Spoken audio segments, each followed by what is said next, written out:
You have never owned anything except Bitcoin. You don't own Bitcoin if you have the ETF. You're just hitchhiking a ride. If Bitcoin is the Ferrari, Bitcoin, you're just hitching a temporary ride in the Ferrari, but you're going to have to get the fuck out. That's not ownership. That's hitching a ride in the Ferrari. Bitcoin's the Ferrari, right? But you is not your Ferrari. So at some point, you're going to have to get the fuck out of the Ferrari, right? That's what ETF ownership is. Can I hitch a ride? We want to be Ferrari owners. Forget hitching a ride. ETFs for some people, I get it. I don't want to go down that route, but I want to make a distinction between these things here. You have never owned anything in your life. It is arguable if you've ever owned your body. There are laws, even in the freest country in the world, that says that you don't own your body, in the freest country in the world. In the freest country in the world, the United States, there's a war going on right now in legal courts, in the highest courts of the land, whether you own your body or not. Is it against the law to commit suicide, to ask for the death of your body and the abortion, this and that, it's not clear. Basically, it is unclear whether you own your own body in the freest country in the world. And that's your primal form of property. You've never owned anything in your life. So if you don't own your body, then anything that your body has, like a house, do you own it? If you don't own the body, then the body that supposedly owns the house, you can't own that either. You don't own the deed, you pay rent for it. That's the biggest scam. It's really ours. We can take it anytime we want to. We're going to charge you rent forever. We're going to tell you what the value is. We're going to increase the rent that we charge, but we're going to give you the label of ownership. Bullshit. That's not land ownership. That's a scam.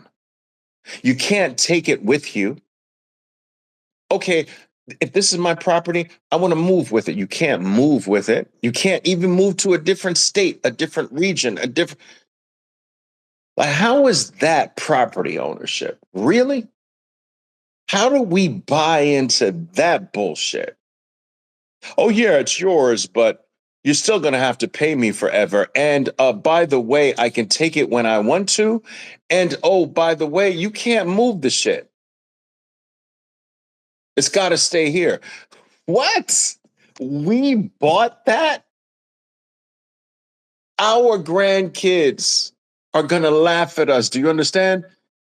Granddad, grandma, you guys thought you owned something you couldn't really move, that you had to pay for forever? How could people be that dumb back in the day?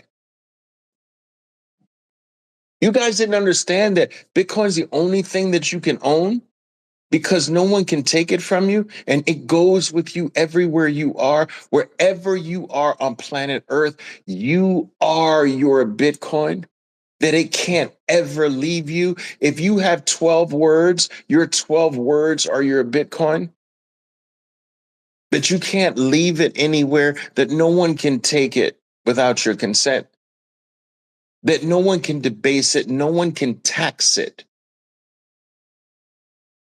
No one can control it. No one can manipulate it. Our grandkids are going to look back and be like, I can't understand how you guys didn't see this. In America, we look back at the Indians and like, I can't believe they sold Manhattan for $215. A pig in a blanket. Really? How? How stupid? That. Every generation is like that, right? They're going to look back on us and be like, you bought into this? I believe that they're going to look back also and be like, people were actually selling this for a piece of paper controlled by some men? People were selling Bitcoin for pieces of paper? Really? But granddad, grandma, how is that? How are people that dumb to sell something this real for pieces of paper? And today they don't exist. But didn't they see this? Didn't they see that it was just a piece of paper controlled by a small group of men, but they traded this real thing for that? That they sold it for that? They sold Manhattan for $200. They sold Manhattan for a pig in a blanket. I mean, we have these stories all throughout history, do we not? How much did the French sell the Louisiana Purchase? Louisiana, a few dollars, whatever. You know what I'm saying? It's crazy, right?